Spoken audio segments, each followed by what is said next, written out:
Good morning, everyone. We're continuing here in BILVAVI Mishkan Evne, and we're speaking about Ahava Shetaluya B'Davar, love that is dependent upon something. Ahava Hataluya B'Davar Hine Bishvil She'Ahava Zu, in order to have such a love that is dependent upon something, Muchrach Shadam Yoda Mimish Mikabel Es Hadavar. You have to know who you received this thing from. Because if you think that which you're receiving right now belongs to you already, this is not going to awaken inside of you a love for the person that's giving it to you. And he gives an example. Let's say that Ruvain gives Shimon a matana, he gives him a gift. The Shimon suffer, but Shimon thinks he says, you know what? Reuven is only returning to me the object that he borrowed from me a while ago. And that would mean then that this object which Shimon thinks is just a return of something that he let Reuven borrow. It's not going to arouse and awaken the ava that Shimon could have for Reuven in such a case, if Reuven in fact is actually giving him a matana, a gift. The same thing we say with one's love for the Rebbeinu Shalom.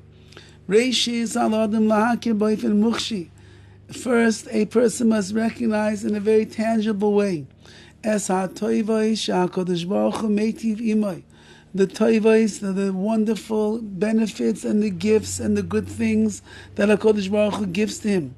And after that, once he feels and he recognizes all of the brachas that HaKadosh Baruch Hu is giving him,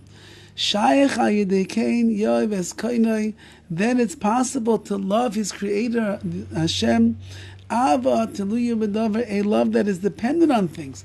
When I recognize all of the good, all of the blessings, all the chesed that Hashem does for me, I realize I'm indebted to HaKadosh Baruch Hu. I begin to love Hashem as a result of all that. Now, but when a person lives by habit and by rote, and he doesn't recognize all the good and wondrous things that HaKadosh Baruch Hu does for him, then it's almost impossible for a person to truly love HaKadosh Baruch Hu with a love that is dependent upon something.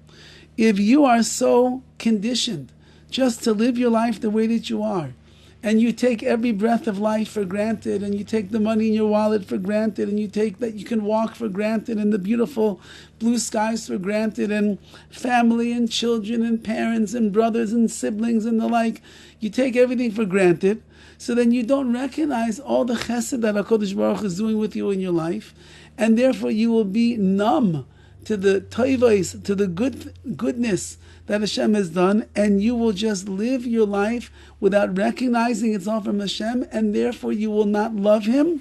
Even the lower level of love, which is what we're discussing, Ava Shetaluya B'Davar, that's dependent upon something, and the something is that He's giving us everything. Well, lekach, and therefore, Reishi is Avodas Adam, the beginning of a person's service of Hashem. Lihisbainen v'lirois, he must examine and see. What HaKadosh Baruch Hu does for my benefit, how much good He gives me, and Ketzad, and how exactly He does it. Begin to look at this universe. The world itself is an expression of HaKadosh Baruch Hu's tremendous chesed, how everything works in unison, and the gravity, and the air, and the oxygen, and the CO2, and the water, and the heat, and the sun, and the moon. Everything works, and the food goes in, and it decomposes, and it breaks down, and digests everything. Look how HaKadosh Baruch Hu does everything. Who did He do it for? For you. For me, for us. He did it for all of us. When a person begins to recognize all the little things that we take for granted, suddenly we're going to be filled with such a tremendous indebtedness to HaKadosh Baruch Hu and appreciation of what He's done, and our love for Hashem will start to grow from a love shetaluya b'davar that's dependent upon something, and eventually we'll get to that place, the higher level, an Ava that's Eino Teluya B'Davar, it's not dependent upon anything. I simply love Hashem because He's Hashem. As we shall see as we go along further, Be'ezras Hashem. All the best. Have a wonderful day.